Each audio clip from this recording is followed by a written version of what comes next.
Bonjour les voileux, top chrono cette semaine en 4 minutes, on parle de l'actu voile avec notamment les Extreme Sailing Series, l'America's Cup et comme à chaque fois des vidéos bien sympas de régates recueillies sur internet, enfin sympa, surtout pour nous.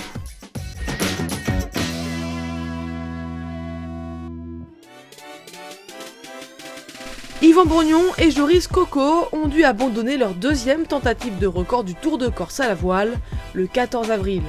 Malgré de très bonnes conditions de navigation sur la première partie du défi, avec plus de 3 heures d'avance sur le temps de référence, les navigateurs n'ont finalement pas pu maintenir le rythme, la faute à un vent mollissant.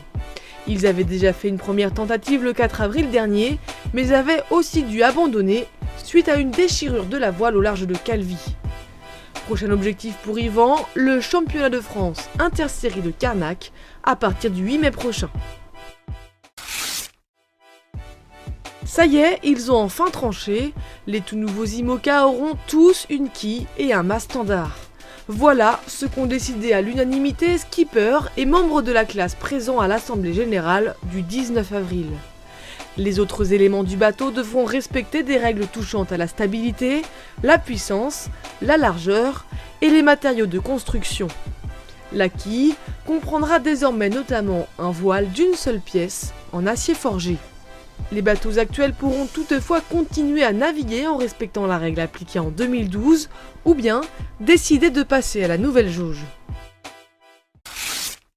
Morgan Larsson, skipper du catamaran suisse Alinghi, a remporté le 4 avril l'acte 2 des Extreme Sailing Series à Singapour. Et grâce à cette victoire, Larsson et ses 4 équipiers ont pris la tête du championnat 2013 à égalité de points avec les Autrichiens du Red Bull Sailing Team. Le prochain rendez-vous des Extreme Sailing Series 2013 aura lieu du 2 au 5 mai à Qingdao, en Chine. Une nouvelle fois, les voiles de Saint-Barth ont tenu toutes leurs promesses. Les conditions de navigation se sont montrées à la hauteur de la réputation de l'île, avec un vent généreux toute la semaine et une belle mer formée. Chez les maxi yachts, très belle victoire du Swan 80 Celine, star de ses voiles, et de son propriétaire, Wendy Schmidt.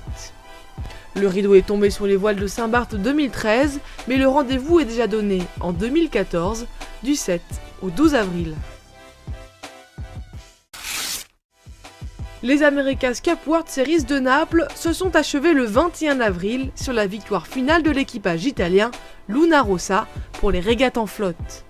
Les hommes de Francesco Bruni devancent donc les Américains d'Oracle et les Néo-Zélandais d'Emirates Team New Zealand. Déception pour les Français d'Energy Team avec Yann Guichard qui finit 6ème. En match race, la victoire revient à Oracle, vainqueur en finale contre Luna Rossa. Et enfin pour finir, je vous laisse avec un beau départ au tas. Je vous souhaite une très bonne semaine à tous, à très vite et bon vent.